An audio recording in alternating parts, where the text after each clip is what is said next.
Hello, welcome back to my channel. I have been spending most of this afternoon thinking about our upcoming school year and kind of just brainstorming our routine and what I want to tweak and how I want to do that.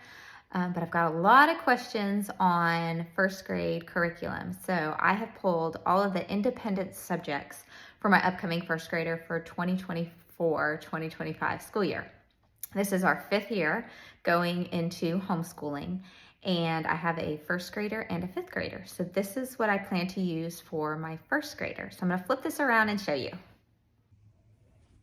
All right, here we go. So in the morning, my kids are already in a routine that we have established and practiced that they have become independent on. When they are waiting for me to finish up in the kitchen, they have table work out for them to work on independently. And for my first grader, that is his handwriting book. So last year he did a printing book with Handwriting Without Tears, and this year he will do the same thing. So I'll just kind of flip through. You can kind of see he's working on copying some short sentences and some words. He has already mastered, his letters, and he did that last year. So a little bit more copy work this year for him. So he's able to do this independently. What I do in the morning time for him is I alternate this book with Explode the Code. Now he's using Explode the Code 2 this year for first grade. He used 1 last year. And so what's great about this book is it really follows a great pattern and routine. Explode the Code is a phonics program. So he's done this so much that he really kind of knows how to do each page. With this new one, level 2, we might have to go over a couple things together, but he'll just do a page of this on his own during what I call table time. And so the pages, the activities, really kind of repeat themselves. Reading the word, writing the word, circling the picture that matches the word, circle the word that matches the picture. This is not new to him. Finding the word that matches the picture, breaking up the word into sounds and writing the word. These are always silly sentences to see which sentence matches the picture. And sometimes I let him do a little sticker or a stamp on the correct box just to kind of change it up. But that's part of his table time in the morning. During his language arts lesson with me, I am going to be using a combination of The Good and the Beautiful Language Arts Level 1 and also All About Reading Level 2. He did Level 1 last year, and he did Level K from The Good and the Beautiful last year. So these levels can certainly be adjusted for your child. But this is how I combine the two, because I know you're thinking, gosh, that looks like a lot. We use our curriculum for what works well for us. I think that All About Reading is an amazing, I haven't even really opened up the full package yet here. This is an amazing phonics program. I was formerly a public school first grade teacher for several years, and I love this program. So I highly recommend it if you're looking for a strong phonics reading program for your first grader. However, this is just reading. So I would like to incorporate some other language arts skills into his school day for him. So that is where this comes in. Now, we don't necessarily use everything from this curriculum because I'm doing reading with All About Reading.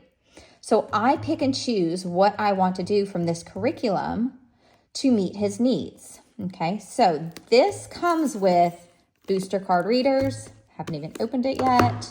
It comes with a nature reader. We will probably most definitely be using these readers at some point in time because you can never get enough practice with reading. It comes with the booster cards, which honestly we do not do that often. I did use them some, but not a lot. I have not even opened this up yet. I actually did the old language arts level 1, The Good and Beautiful, with my daughter many years ago, but it was not this edition.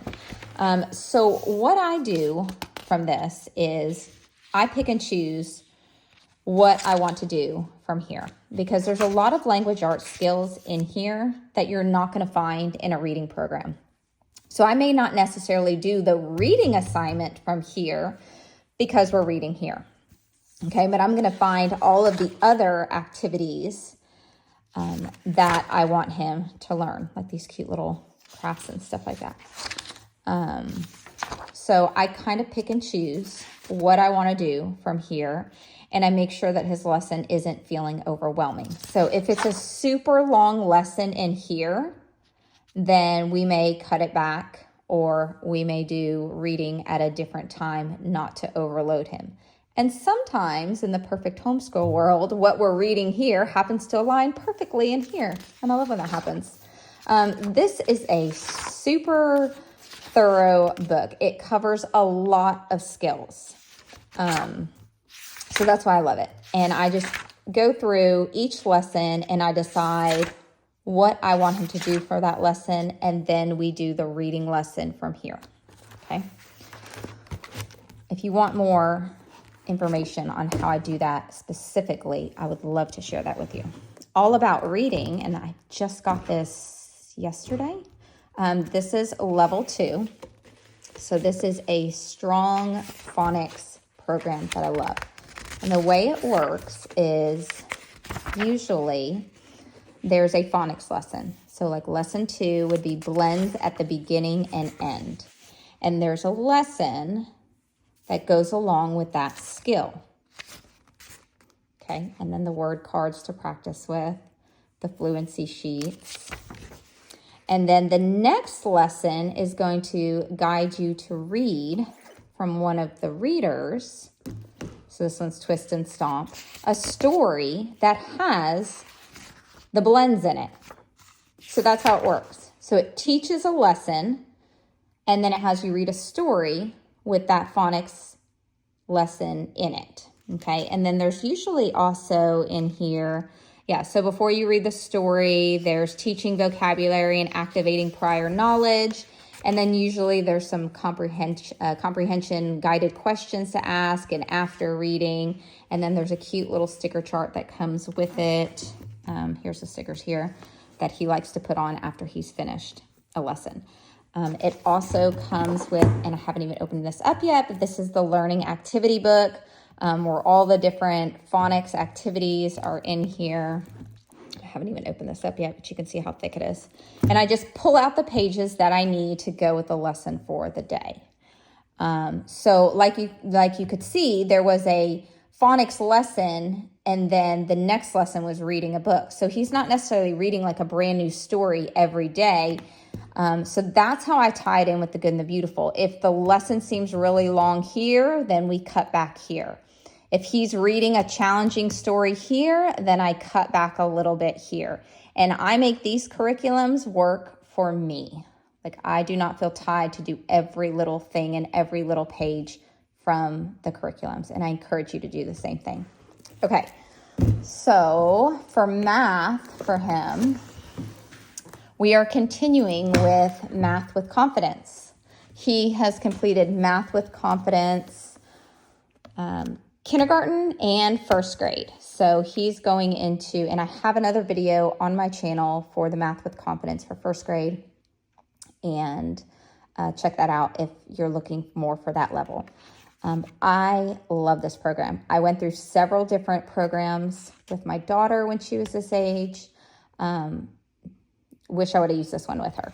I love how it's hands-on. There's games that we play. The lessons are still short and manageable. And the conceptual understanding is uncomparable. He has gained so many math skills and so much confidence with this program. So it comes with an instructor's guide, which is an absolute must. I know sometimes we're like, do we really need the teacher's guide? Yes. For this program, you do. The student workbook is just the activities, and it's colorful. You can see it's not overwhelming. There's just a few problems on the page. Look at this fun game right here. I'm sure this is going to be super fun. But what I like about it is the front half of the page aligns with what the lesson was, and then the back page is a review of something we've already done. And so it's kind of like this great mix of a mastery program and a spiral program, because it's kind of got the review built in, but they really dig deep into a subject for a whole week. So I love how it's set up. I mean, it's not overwhelming. It's the perfect balance for him. There is in the teacher's guide. So what I like to do is in the back of the teacher's guide, there are black line masters for you to print. And I like to go ahead and print them on cardstock, and I will slip it into a dry erase sleeve. And then we can write on it, draw on it, use manipulatives on it or whatever. But I keep those already printed off. I like to color code them too so that they're easy to find. So that's how I use those in the back. There is also a materials list, and I keep that all in a Tupperware tub, and I keep it right under my school table. So when I'm ready for his lesson, I just pull that out and all my materials are ready to go. Now, most of this stuff you probably have around your house, so don't feel overwhelmed with it. And I can show you that math box too in another lesson. But the math lessons are not long. So they start out with a warm-up, a couple activities to do with your child. There's another activity and another activity. And then it shows you what workbook pages they will be doing in their student workbook. And that's it for him for independent subjects. Now, his science and his history and Bible and holiday studies and all of that gets done family style during our morning time. But these are his independent subjects for the 24-25 school year. I hope that's helpful. Let me know in the comments if you have any other questions on how we make this work for us. And don't forget to like and share. And I'm so glad you're doing this journey with us.